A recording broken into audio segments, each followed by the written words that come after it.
Masechet Shabbat Daf Gimel, on commence Bezrat Hashem, à Daf Bet, Amud Bet, à 3 lignes d'en bas ou 2 points. La Gemara ici vient expliquer ce qu'on a vu dans la Mishnah, que Yetziot à Shabbat, on a vu que de sortir un objet de Shabbat, ça se partage en 2 cas qui en sont 4 pour celui qui est à l'intérieur et 2 qui en sont 4 pour celui qui est à l'extérieur. Ça fait en tout 8. La Gemara demande pourquoi ça fait 8 et pas plus que 8. Donc on rappelle, dans la Mishnah on a vu quels sont les 8 cas. Il y a les 4 cas simples sur lesquels on est chayav. C'est si celui qui est à l'intérieur, le balabait, il a sorti un objet, ou il a rentré un objet. Si celui qui est à l'extérieur, le pauvre, le hani, il a rentré un objet, ou il a sorti un objet. Donc dans ces 4 cas-là, lorsqu'il a fait toute la melacha tout entière, depuis le début jusqu'à la fin, il a fait akira et anacha, il a soulevé l'objet dans un domaine et il a reposé dans un autre, là il est chayav. On a encore 4 autres cas sur lesquels il est patour, c'est quand la melacha a été faite par 2 personnes. Donc celui qui était à l'intérieur, il a soulevé l'objet, et celui qui était à l'extérieur, il a sorti et posé. Ou bien, celui qui était à l'intérieur, il a soulevé l'objet et il a sorti, celui qui était à l'extérieur, il a posé. Ça en fait 2. Et encore 2, c'est dans le cas contraire, où l'objet n'est pas sorti mais il est rentré. Donc soit il était soulevé par le pauvre et le balabait l'a rentré et posé, soit il était soulevé et rentré par le pauvre, mais le balabait l'a pris de sa main et l'a posé. Ça c'est les 8 cas de la Mishnah. Et dans ces 8 cas-là, la Mishnah a trouvé donc 4 qui sont chayav et encore 4 qui sont patour. Donc 2 chayav pour celui qui est à l'intérieur et 2 patour pour celui qui est à l'intérieur, 2 chayav pour celui qui est à l'extérieur et 2 patour pour celui qui était à l'extérieur. Ça c'est ce qu'on a vu dans la Mishnah. La Gemara demande qu'on pourrait arriver à plus que ça dans le compte de ceux qui sont patour. Donc voyons la Gemara ici à 3 lignes d'en bas du Daf Bet Amud Bet. Amar le Rav Matna la Abaye. Rav Matna demandait à Abaye, Ha tamne havian. Est-ce que ça fait 8 cas? Tartesre havian. Ça fait 12 cas. On devrait dire qu'il y a ici, non pas 8, mais 12. Pourquoi 12? Parce que dans les 4 cas de patour, la melacha a été faite par 2 personnes. Et quand elle a été faite par 2 personnes, on devrait dire que les 2 sont patour. Donc ça fait en tout 8 cas.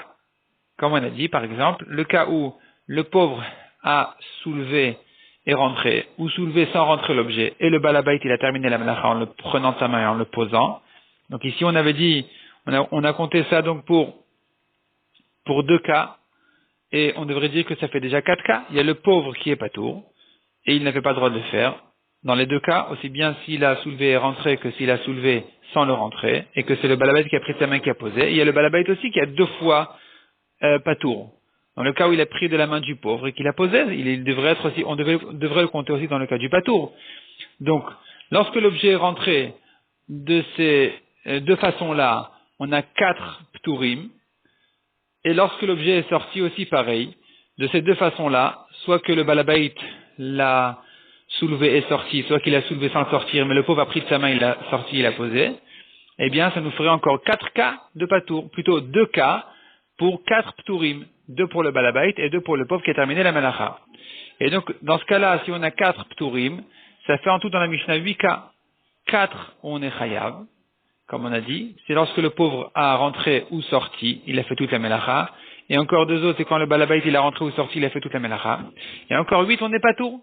C'est quand la melacha a été faite par 2 personnes. Donc ça fait, on a trouvé 4 cas dans ce genre de ptour. Mais à chaque fois dans ces 4 cas-là, il y a les 2 personnes qui sont ptourim. Donc ça en fait 12. La Gemara demande Velita, mais d'après toi, Achit Seravian, tu devrais ajouter encore, au-dessus de ces 12-là, encore 4 de plus. Parce que, au début de la Mishnah, dans les 4 cas où ils sont chayav, quand on a dit que la melacha n'a été faite que par une personne uniquement, ici aussi on devrait dire que la deuxième personne, il est patour, mais on devrait le compter quand même dans un Issour des Rabanan. C'est interdit, mais des Rabanan. Comme par exemple, dans le cas où on a dit, le pauvre il a fait toute la melacha, donc s'il a rentré ou sorti l'objet, et le balabait il était là avec sa main tendue chez lui à la maison sans bouger, eh bien on devrait dire que le balabait il est patour, avalassour, mais c'est interdit de le faire quand même. Donc ça nous ajoute encore 4 cas dans la récha. Dans les 4 cas, on a dit qu'un seul a fait toute la melacha en rentrant ou en sortant de l'intérieur ou de l'extérieur. On a la deuxième personne qui n'a rien fait, qui était passive. Et lui aussi, on devrait dire sur lui qu'il est patour et qu'il rentrerait dans le compte des pturim de la Mishnah. Donc ça en ferait en tout 16. Shitzere avian. Ça en fait 16 parce qu'on est déjà arrivé, on était déjà arrivé à 12. On en a ajouté encore les 4 des premiers cas où on était chayav. Et donc, dans les 4 premiers cas où un est chayav, l'autre il est patour, mais il devrait rentrer dans le compte des pturim. Amar, il lui a répondu, halokashia, non, ça je ne pose pas comme question d'en arriver à 16, je pense pas arriver à 16, pourquoi? Bishlama, bavaderesha, patoru mutar, loktane. Dans la recha, dans les cas où un est chayav, il a fait toute la melacha, le deuxième, c'est vrai que le deuxième il est patour, mais c'est pas patour avalassour, c'est pas qu'il est patour, mais il lui interdit de le faire midé rabanan. C'est qu'il lui est permis de le faire. Donc quelqu'un qui se tient chez lui à la maison avec sa main ouverte, et que le pauvre qui est à l'extérieur, il vient et il prend de sa main, il fait toute la melacha, ou il rentre, il pose sur sa main, il a fait toute la melacha, et bien dans ce cas-là on dira que celui qui est à l'intérieur, il est moutard, il lui est même permis, ça ne rentre même pas dans le compte. Ça ne rentre même pas dans le compte. Et la bava de sefa de patour avalassour kashia. Mais la suite de la Mishnah où il est patour avalassour quand la melacha a été faite par 2 personnes, ici, kashia, c'est une kashia, on comprend pas que le compte de la Mishnah n'arrive que à 8, alors que, donc 4 qui sont pturim, alors qu'on devrait dire qu'il y a 8 qui sont pturim. Si quand la melacha a été faite par 2 personnes, dans tous les cas, les 2 sont pturim et ils devraient rentrer les 2 dans le compte.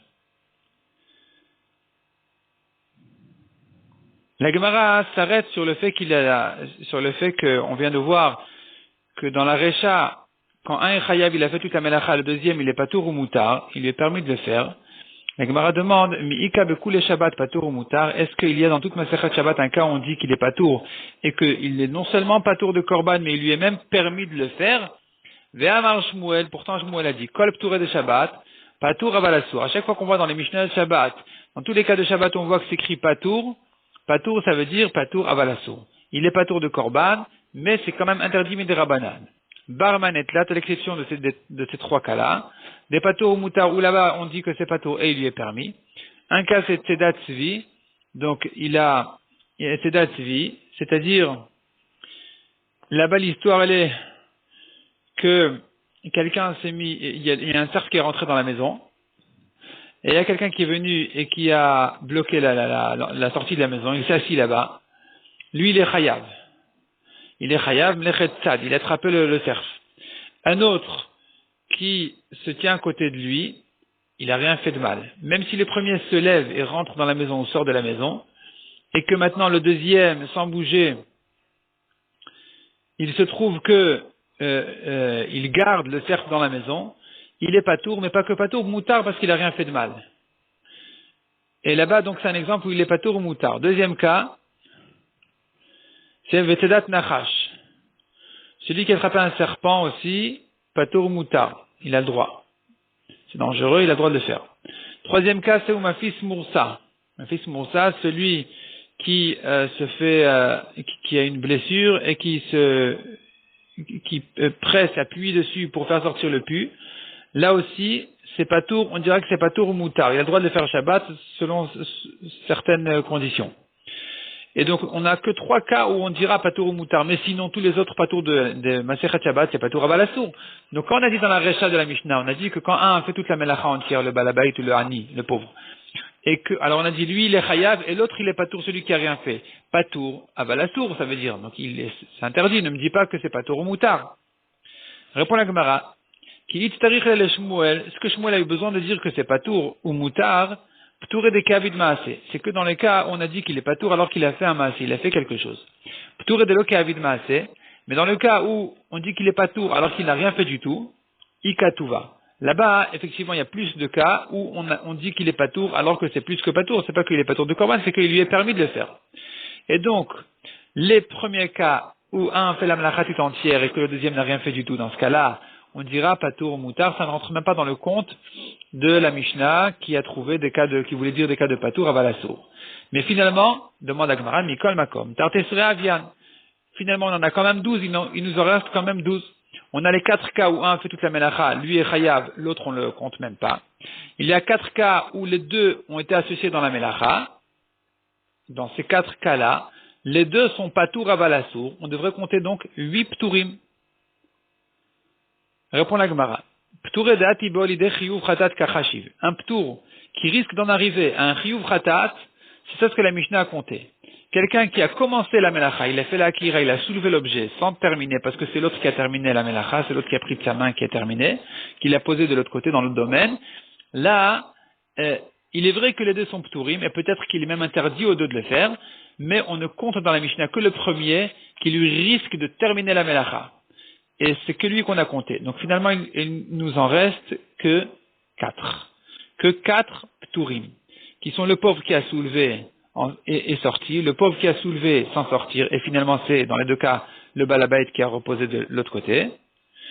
Et inversement, le balabait qui a soulevé en sortant ou sans sortir, et que le pauvre lui a pris de sa main et a terminé la melacha, à chaque fois on ne compte que celui qui a soulevé, qui a fait donc la akira, qui lui risque d'en arriver à un chiyuv fratat au cas où il termine la melacha, et donc on n'a pas plus que 4 cas de ptour. Donc, dès là, les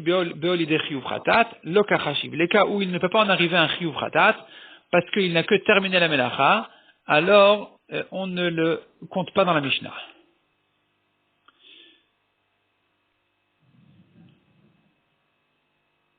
Tosfot ici pose une question, ici tout en haut à gauche. Comment on peut dire que il est patour ou moutard dans le cas où c'est un qui a fait toute la melacha, le deuxième il a sa main tendue, et que le premier il fait toute la melacha en prenant de sa main ou en posant sur sa main. Comment on peut dire que c'est moutard, les khatrila, il n'y a aucun problème de le faire? Demande Tosfot. Bava de recha patour ou moutard. Donc dans le premier cas de la Mishnah, dans les premiers cas où il est un est chayav, l'autre il est patour ou moutard. Veim tomar demande Tosfot. Veake avar, alifnei ver le titan mirchol, pourtant il a transgressé un issour de la Torah, où la Torah interdit de poser un obstacle devant l'aveugle. Donc l'obstacle devant l'aveugle, c'est quelqu'un qui risque de faire une avéra, on lui présente la avéra, ça s'appelle poser un obstacle devant un aveugle, et celui qui l'a fait, il est chayav. Il est chayav, et c'est interdit de la Torah. C'est interdit de la Torah, donc ne me dis pas que il n'est pas chayav khatat, c'est vrai, parce qu'il est chayav, c'est pas une interdiction de Shabbat spécialement, mais en tout cas, c'est quand même interdit, donc ne me dis pas que c'est permis. Vafil ou maïre, Tosfot dit, même si tu veux dire qu'il s'agit ici d'un cas spécial, il aurait pu le prendre tout seul, même sans l'aide de celui qui est comme ça, sans bouger, avec sa main ouverte, et l'autre qui est de l'autre côté, donc disons, le pauvre qui a pris du balabait, il aurait pu prendre tout seul de sur la table du balabait, en rentrant sa main par la fenêtre jusqu'à la table, il aurait pu le faire tout seul. Simplement, le balabait maintenant, il est venu lui présenter la chose, sans bouger bien sûr. Là, dans ce cas-là, il n'y a pas de lifnei hiver. Pourquoi? Parce qu'on a une règle qui dit, Tosfot la ramène ici, de lo avar mishum lifnei hiver, il ne transgresse pas ici l'interdiction de lifnei hiver, de moshit kos yan et nazir, car ce qu'on a dit qu'à propos de quelqu'un qui a donné un verre de vin à un nazir qui n'a pas le droit d'en boire, mukila beperekama de masechet avodat kochavim, on l'explique, on l'interprète dans la Gemara de Avodah Zarah, des cas betrei vre denara. Dans quel cas il est chayav que dans le cas où ils sont des deux côtés du fleuve et que le nazir ne pouvait pas prendre ce vin jusqu'à ce que l'autre le lui a donné, c'est que dans ce cas-là où il est chayav sur l'ifnei hiver. Mais dans le cas où il aurait pu prendre tout seul, il n'y a pas de l'ifnei hiver de la Torah. La Torah n'a pas interdit ce cas-là, où quelqu'un qui veut faire une avera, il aurait pu la faire tout seul, et toi tu ne viens que l'aider. Dans ce cas-là, il n'y a pas de l'ifnei hiver. Mikol Makom demande Tosfot, cependant, Issour de Rabbanan, Miaïka, il y a quand même un Issour de Rabbanan. Chez Chayav la fricho mais Issour, parce qu'un homme a le devoir d'empêcher son ami de faire une avera. Et donc, il n'a pas le droit de l'aider, il n'a pas le droit de lui présenter l'avera, même si l'autre aurait pu se débrouiller tout seul. Ça s'appelle Messaïa. Il aide quelqu'un. Messaïa ouvre avera. Il est interdit d'aider quelqu'un qui fait une avera. Donc ici, on a un problème. Pourquoi est-ce que la Gemara considère que dans ce cas-là, il est permis de garder la main ouverte, et en sachant que l'autre viendra faire la vera de sortir l'objet ou de le rentrer. Bon, donc ça c'est le problème de Tosfot. Finalement, Tosfot va dire qu'il s'agit ici d'un cas très précis, on saute quelques lignes. Veyesh lomar en début de ligne, Veyesh lomar de maïre benochri, il s'agit d'un goy. Donc il y en a un qui bouge pas avec la main ouverte, le deuxième c'est un goy. Donc il n'y a pas de vrai avera ici. Il n'est pas interdit à un goy de sortir ou rentrer un objet. L'objet il appartient à un goy. Même si le goy il rentre et il sort de la main du balabay toute la journée du matin au soir, il n'y a aucun issour pour celui qui est à l'intérieur et qui ne bouge pas. Puisque l'objet n'appartient pas au balabay, au juif. Donc, les gens ne vont pas dire oui, voilà, c'est un objet du juif que le goy a sorti sous l'ordre du juif, ce qui serait interdit. Dans le cas par contre où l'objet appartient à un goy et que le juif il est à la maison sans bouger, il a fait aucune melacha, ni akira, ni anacha, il a rien fait du tout. Il a l'objet dans sa main, ouverte, à côté de la fenêtre, sans bouger. Le goy qui a pris de sa main, ou posé sur sa main, eh bien, dans ce cas-là, le juif, il s'appelle patour ou moutar. Il lui est permis complètement. On continue dans la Gemara. Donc, on revient à la question. Non, on a répondu déjà. On a répondu déjà que la Mishnah n'a trouvé finalement de cas de patour qui risque d'en arriver à un chiyuv rata. Donc, de terminer la melacha, on n'a que 4 cas de patour et encore 4 cas de chayav s'il a fait toute la melacha tout entière. Demande à Gemara. Shnehen pturin. On reprend dans la Gemara en fin de ligne au milieu du Hamoud. Shnehen pturin. On a vu que dans le cas où la melacha a été faite par 2 personnes, ils sont les 2 patours. Vea it avid melacha mi benai. Il demande à Gemara, mais pourtant la melacha a été faite entre eux. Finalement, entre les deux, la melacha a été faite. Donc, pourquoi est-ce que on dit qu'il est patour? Répond la Gemara Tanya, Rabbi Omer. Me'am haaretz ba'asota. Il est écrit à propos d'un travail interdit pendant Shabbat, une melacha. Il est écrit que si quelqu'un du peuple de la terre, donc un juif, il a fait la melacha, ba'asota, en la faisant, il est chayav de korban chatat. Aoset kula vela oset miktsata. C'est que celui qui a fait toute la melacha qui est chayav, mais pas celui qui en a fait qu'une partie. Yachid ve'asa ota chayav. Un qui a fait la melacha, lui tout seul, il est chayav, mais shnaim ve'asu ota pturin. 2 personnes qui ont fait la melacha, ils sont pturim. Donc du fait que la Torah parle au singulier, on comprend, ou plutôt du fait qu'il est écrit ba'asota, s'il a fait la melacha, on entend tout entière, la melacha tout entière, c'est là où il est chayav, mais s'il n'a fait qu'une partie de la melacha, il est pato. Donc 2 qui ont fait la melacha, ils sont pturim. Itmarnami, on a aussi un enseignement qui pense comme ça, effectivement. Amarabria Bargamda, Mizreka Mipi Chabura Ve'amru. Donc le groupe des Chachamim à la Yeshiva est sorti de leur bouche et ils ont été d'accord, ils ont dit ensemble, Be'asota, celui qui a fait toute la melacha, Yachid Shasa Chayav, si un a fait toute la melacha, il est Chayav, Shnaim Shasawa Pturin, mais 2 qui l'ont fait, ils sont Pturin. Be'emine Rav Merabi. Nouvelle question que Rav a posée à Rabbi, son maître. Un homme qui était debout, sans bouger. Son ami lui a mis sur le dos des aliments, des boissons. Il les a sortis à l'extérieur. Maou, qu'est-ce qu'il en est? Akirat Goufo, quand cet homme-là est sorti, il a bougé son corps. Est-ce qu'en bougeant son corps, je dis qu'Akirat Refatim Komoda, mais c'est comme s'il avait soulevé l'objet et qu'il avait fait Akira et donc il serait Chayav, ou Michayev, donc il est Chayav, Odil Malo. Ou bien non, il peut dire, moi, j'ai rien porté, moi, je marche, et ça ne me regarde pas si quelqu'un a mis un sac à dos, avec tout mon repas de Shabbat à l'intérieur, moi, j'y suis pour rien, j'ai le droit de sortir, qu'est-ce que j'ai fait de mal? C'est lui qui a posé sur mon dos, lui, il a rien fait parce il a vraiment rien fait de mal, et moi, qui suis sorti avec, j'ai pas fait de Akira du tout, j'ai rien soulevé comme objet, j'ai rien fait, et donc je serai pas tôt. Donc ici se pose la question, est-ce qu'on dit qu'en bougeant, il s'appelle qu'il a fait Akira, oui ou non? Amar le chayav. Il a dit non, il est chayav, ça s'appelle qu'il a fait Akira. Ça s'appelle qu'il a fait Akira, donc il est chayav. Veno domeliado, ça ne ressemble pas au cas de sa main. Donc dans le cas où sa main, Rashi explique, Veno domeliado, Rashi à droite, vers le bas, 4 lignes en bas, Veno domeliado apshuta lifni vegufo lachut, ça ne ressemble pas au cas où sa main est tendue à l'intérieur et son corps à l'extérieur. Venatan balabait et Torah, et que le balabait a mis dans sa main. Des patar betana de matnitin, ou dans ce cas-là, il est patour, on l'a rendu patour le tana de notre Mishnah. Afle ani shotia, même le pauvre qui a sorti, il n'a rien fait. Parce que là-bas, c'est différent. C'est-à-dire,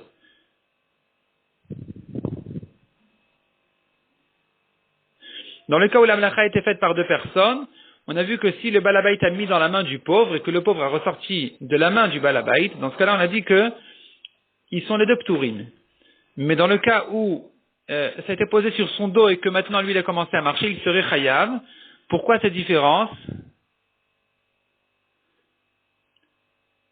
Maïtama, demande la Gemara, dernière ligne. Maïtama, pourquoi cette différence? Gufo nayach, yadolo nayach. Son corps il est posé. Donc lorsque son ami a mis sur son dos, il lui a mis sur lui un fardeau d'aliments ou de quoi que ce soit, ensuite en marchant, ça s'appelle qu'il a fait Akira. C'est lui qui a soulevé l'objet. Parce qu'avant ça, il était posé complètement. Tandis que sa main, la main elle bouge tout le temps. et donc si ils se sont passés de main en main, ça ne s'appelle pas qu'il a fait une akira. On tourne la page. Amar les Rabri à les Rav. Donc cette question a été posée, comme on a vu, de Rav à Rabbi. Rav a posé cette question à son maître Rabbi. Rabbi Chia, qui était en niveau entre Rav et Rabbi, c'est-à-dire il était plus grand que Rav, mais il était quand même un élève de Rabbi. Il lui a fait la remarque, il lui a dit, Bar partez. D'ailleurs, Rabbi Chia était l'oncle de Rav. Il était le frère de le frère de son père et aussi le frère de sa mère de mariages différents. Donc il lui a dit, Bar partez, fils de grand. Fils de grand, c'était son frère et sa mère, qui étaient le frère et la sœur de Rabbi Chia. Fils de grand, lo aminalach, n'est-ce pas que je t'ai dit, qui kai Rabbi ba maserta, lorsque Rabbi se tient, il est occupé dans une maseret, lo teshaile maserta achit, il ne lui pose pas de questions dans une autre maseret. Dilma, lavada, peut-être qu'il ne va pas faire attention, il risque de se tromper, et tu risques de lui faire honte. De ilav de Rabbi Gavra Rabaou, que savte, car si ce n'est que Rabbi était un grand homme, un talmid racham, tu lui aurais fait honte. De Meshan el Archinu et de Lav Shinu Yaou. Il aurait pu te répondre une réponse qui n'en est pas une, qui n'est pas une bonne réponse, parce qu'il est préoccupé par ta masechet et qu'il n'est pas bien concentré dans ton étude à toi. Hashta miat shapir meshan elach. Maintenant, cependant, il t'a quand même donné une bonne réponse. Detanya, comme on voit clairement dans une braïta, ayat taun ochalin mashkini boodium, quelqu'un qui était chargé d'aliments et de boissons, mi boodium d'avant Shabbat déjà, veotian achus mishecha et que, à la tombée de la nuit, il est sorti à l'extérieur. Il les a sortis à l'extérieur, chayav. Il est chayav. Donc on voit que akirat gufok, akirat refet. C'est-à-dire, en bougeant son corps, c'est comme s'il avait bougé, soulevé l'objet, et que donc il y a ici une vraie akira qui le rend chayav. Les filles chez nos domeliado, on voit clairement ici que ce cas-là ne ressemble pas au cas de sa main. Comme on a dit que de donner de main en main, il n'y a pas de akira, mais quand c'était posé sur lui, et que maintenant il a commencé à marcher, ça s'appelle lui une akira. Amar Abaye, nouvelle halakha. Pshitali, il met évident, dit Abaye, Yadosh aladamena, la main d'un homme n'est pas considérée, le kirshut arabim ve le kirshut ayachid. Ni comme un reshut arabim dans le cas où la personne se trouve dans un domaine public et que sa main est rentrée dans l'autre domaine privé, on ne dit pas que sa main elle s'appelle reshut arabim comme lui-même. Ni non plus que reshut ayachid. Si lui se trouve dans un domaine privé, chez lui à la maison, il a sorti sa main par la fenêtre ou par la porte et que sa main maintenant se trouve dans le reshut arabim, on ne dit pas que sa main, elle est considérée comme son corps et que là où elle est, elle s'appelle Reshut Ayachid, domaine privé. On ne dit pas comme ça. Kirshut Arabim Lodamia, Abaye se prouve en disant comme ça. La main n'est pas considérée comme un Reshut Arabim, comme un domaine public. Pourquoi? D'où je le sais, Miyado de Ani, de la main du pauvre. La main du pauvre, on voit qu'elle n'est pas considérée comme un Reshut Arabim. Et donc si le Balabait a mis dans sa main, par exemple, on ne dit pas que le Balabait a d'un domaine privé à un domaine public, en mettant dans la main du pauvre qui était tendu dans sa maison à lui. On ne dit pas que la main du pauvre, elle s'appelle toujours domaine public, même quand elle est rentrée dans un reshut ayachid, dans un domaine privé. On ne dit pas comme ça. Donc c'est la preuve que je ne dis pas que la main est considérée comme un domaine public. Kirshut ayachid de Damia, dans le cas contraire où la personne se trouve dans un domaine privé, qu'il a sorti sa main, je ne dis pas que sa main est comme un reshut ayachid d'un domaine privé, miyado de balabait. La preuve c'est de la main du balabait qui est à l'intérieur, et dans laquelle le pauvre a mis l'objet, je ne dis pas que le pauvre, en mettant l'objet dans la main du balabait qui est tendu au reshut arabim, c'est comme s'il avait rentré l'objet dans un reshut ayachid, parce que la main du balabait, on voit d'ici, elle n'est pas considérée comme un domaine privé lorsqu'elle est sortie à l'extérieur. Baya Abaye, ça c'est une introduction. Maintenant Abaye, en fait, il arrive à sa question enfin. Baya Abaye a posé la question. Yadosh el adam maouchet asiek et carmélite. Est-ce qu'on va dire quand même que la main d'un homme est comme un domaine intermédiaire, carmélite? C'est entre l'un et l'autre, entre reshut arabim et reshut ayachid. La Torah n'interdit que de sortir d'un domaine privé à un domaine public, d'un reshut ayachid à un reshut arabim. Il y a cependant un domaine intermédiaire qui s'appelle carmélite, qui ne rentre pas dans les définitions précises d'un reshut arabim, mais cependant ça ressemble quand même un petit peu à un reshut arabim. Dans cet endroit-là, les chachamim ont interdit aussi de sortir un objet et de le sortir là-bas, ou de le rentrer d'un carmélite à un domaine, un reshut ayachid. Et la question se pose, est-ce que la main d'un homme, on va la considérer comme un carmélite ou pas? Quelle est en fait la question? Mikansoa rabanan la adour et les gabé olo. Est-ce que les chachamim vont interdire à un homme qui a sorti sa main de sa maison avec des objets pendant Shabbat, est-ce qu'on va lui interdire de ramener sa main à l'intérieur en disant que sa main, quand elle est sortie, elle s'appelle carmélite, et que si elle s'appelle carmélite, il n'a plus le droit de rentrer ces objets-là de ce carmélite-là qui est sa main à l'extérieur, il n'aura plus le droit de les re-rentrer chez lui à la maison, et donc il doit rester comme ça, gentiment, jusqu'à la sortie du Shabbat. Olo, ou bien non, les Chachamim ne l'ont pas considéré comme un carmélite, cette main-là, et ils vont lui permettre de la ramener chez lui. Tashma, viens écoute. Quelqu'un qui avait sa main pleine de fruits, il a sorti à l'extérieur. Tanichada asur l'arzira. Donc on s'amuse pas avec ça, c'est pas évident du tout. Il se peut par exemple quelqu'un qui se trouve chez lui qui a ouvert la fenêtre et qui a tendu sa main sans faire attention alors qu'il y a des objets dedans et qu'il y a des aliments dedans. Qu'est-ce qu'il doit faire maintenant? Sa main elle est sortie dans un reshut arabim, a priori disons. Est-ce que maintenant il peut remettre sa main à l'intérieur ou pas? Donc qu'est-ce qu'on fait? Tanichada, on a une première braïta qui dit asur l'arzira. Il est interdit de ramener sa main jusqu'à la sortie du Shabbat. Vetaneidar mutar l'arzira. Autre braïta qui dit il lui est permis de remettre sa main à l'intérieur. Maïlav ba kamiflege. N'est-ce pas que en ça ils discutent? Les deux braïtot sont en discussion justement à propos de la question de Abaye. Demar savar que carmélite damia ou mar savar lav que carmélite damia. Un pense que sa main est considérée comme un carmélite et donc il est interdit des rabbanan de ramener sa main. L'autre pense que sa main n'est pas comme un carmélite, donc il lui est permis de rentrer sa main chez lui à la maison. L'eau. La Gemara repousse, non, on n'a pas de preuve d'ici. Des coups, les alma et carmélite damia. Selon tout le monde, on pourrait dire que sa main est comme un carmélite et qu'on devrait lui interdire. Velo kashia. Kan le matamasara, kan le malamasara. Les deux braïtotes parlent de deux cas différents, tout simplement. S'il habite au rez-de-chaussée et qu'il a sorti sa main dans les dix fachim du reshut arabim, dans les 80 cm ou jusqu'à 96 cm peut-être même, il a sorti sa main là-bas, il a ouvert la porte et sa main est sortie directement dans le reshut arabim, dans le domaine public, avec des objets dedans, des fruits dedans. Dans ce cas-là, il lui est interdit de ramener sa main jusqu'à la sortie du Shabbat. Pourquoi? Parce que jusqu'à une hauteur de Asarat Fahim, de 10 Fahim, on considère le reshut arabim comme un domaine public. Tandis que si il habitait à l'étage, ou bien qu'il a sorti sa main au-dessus de 10 Fahim, par la fenêtre par exemple, et que finalement cet endroit-là, il est déjà au-dessus du reshut arabim qui se termine à 10 Fahim du sol, dans ce cas-là, on va lui permettre de ramener sa main. C'est dans ce cas-là que la braïta a permis. Mais Ibaïtema, si tu veux, je te dirais, Idi les matame asara. Les deux braïtas parlent d'un cas où sa main était en dessous de 10 fachim. Velav ke carmélite damia. Sa main ne ressemble pas à un carmélite. Velo kashia. La réponse à la contradiction des braïtot est la suivante. Donc si sa main n'est pas comme un carmélite, on devrait lui permettre. Pourquoi on lui interdit? Kan ibodium, kan mishechashecha. Ça dépend si sa main était sortie avant la nuit de vendredi ou après la nuit de vendredi.